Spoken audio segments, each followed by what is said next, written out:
Well, how's everybody doing? Give you a real quick update video. I'm fixing to go drive around a little bit. It rained like a whole bunch, so I'm gonna have to drive like really slow and try not to get it dirty. Yeah, legal beagle, plated and insured. What you're looking at is a 2018 Model T Ford. That's right, 2018. That's what it says on the title. But anyway, yeah, we're getting ready to take her on our first ride. The brakes are already getting better. Not really, but it is a little bit better since I left over there. You know, I went like a half a block already, and they feel like they'll probably stop if you stomp on them hard enough. So I'm gonna drive it. See you on the next video. Alright, yeah, I reckon I'll just edit this into the video I made earlier. So you guys seen the live stream, me driving it around, or some of you probably didn't. But that was a lot of fun. I really enjoyed driving it around. Went and visited a few people and just kind of drove around it. It does good. Stops better than I thought it was going to. This thing's in the shop. I got to put new fuel lines from here all the way back to there. Not a lot of fun. I'm waiting on parts, so that's why the T-bucket's not sitting in here. I got this thing up on, you know, up on jack stands or rims. I kind of feel better about having it sitting directly on a set of rims like that than I do on jack stands, because I have gravel, mud, some carpet, and some plywood as my garage floor. So jack stands and floor jacks don't work real well in here, or cherry pickers, or engine stands, or anything else with wheels that rolls, except for vehicles. They roll around pretty good. But anyway, so yeah, took the T-bucket out. That was a blast. It rained all damn afternoon, so I had like a short window where it wasn't raining, so I jumped on it. I went out and, you know, had some fun. But yeah, it's mainly, I built it for a cruiser. I never really planned on going fast with it. I kind of want to pull a whole shot, but there's a kind of a secret flaw with that thing, that the one thing that I knew I was probably going to have problems with, because it's the one thing I didn't do anything to. The transmission that's in that thing that came with it supposedly only had 6,000 miles on it. Them 6,000 miles must have been at wide open throttle while holding the brake, because that transmission slips in every gear. Like, it ain't bad cruising around. You can get on it a little bit and it'll almost spin the tires, but if you know, really get into it, the engine just free revs. I mean, it slips bad. And it's like you give it a little bit of gas and it'll slip real bad. You let up and it'll catch and you can roll into it, but once it starts slipping, it's done. So I need to work on that. It sat for a long time without a dipstick in it. Probably got some water in it. Had a couple mud daubers nests in it. I figured eventually I got a, you know, filter and a gasket. I'd change the fluid in it and all that stuff, but I'm beginning to think it might be just junk. Probably has way more than 6,000 miles on. I don't know. It must have been a hard freaking 6,000 miles, or something's wrong. But I mean, it drives around, it shifts into every gear okay. Just if you get into it a little bit, it'll slip. So yeah, it's probably just fine as a cruiser.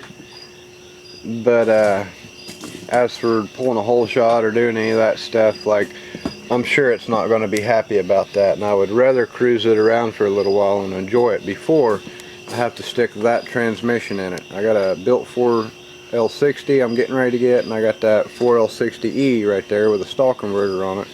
It would actually go really nice in there with that stall, because if you notice from the videos, that engine's pretty radical.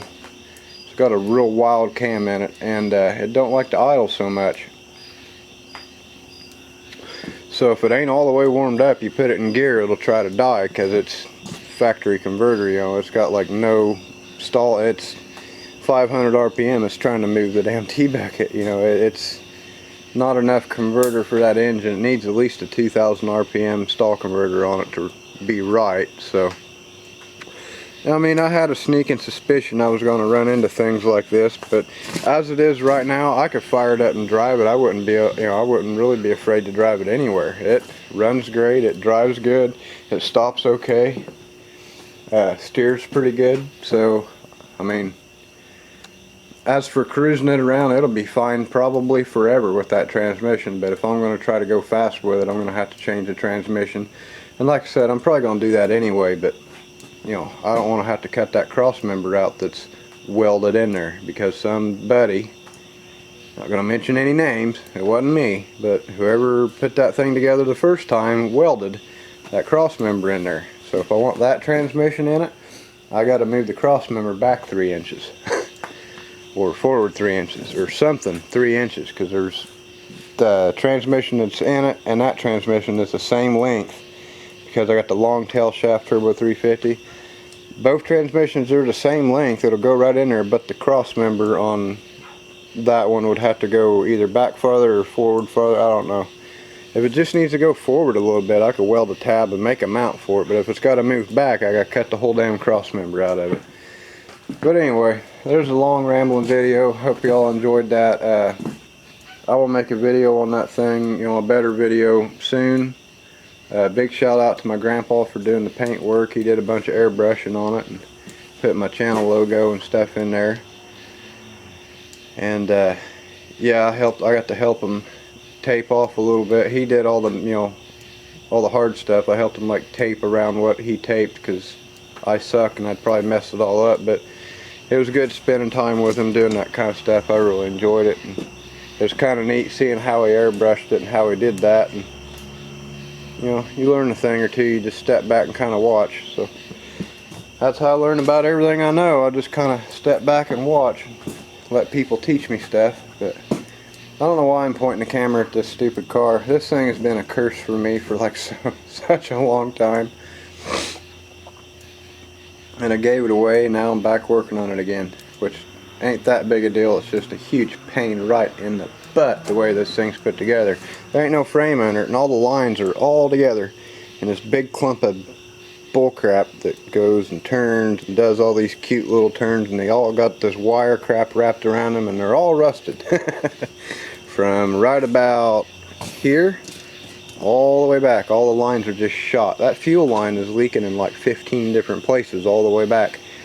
So yeah, it's getting new line front to back, a fuel cell and a trunk and a fuel pump, because the tank, the top of the tank is rusted out around the fuel pump. It's going to need a fuel pump eventually anyway, because it's been in there just who knows how long. It's going to need all new fuel lines. It's going to need a whole bunch of crap, so I'm fixing it the easy and cheap way. It'll still be safe. I'm going to vent it and everything. But yeah, so that's what I'm doing to this thing. I'm waiting on parts, and that's why I got that big old shiny fuel cell right there. I'm going to mount that in the trunk.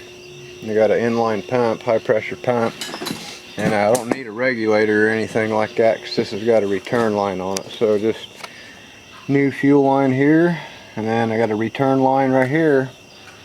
Pretty simple stuff. Yep, this is boring, so I'm going to shut the camera off. Cool, y'all have a good one. I'll see you in the next video. Thanks for watching.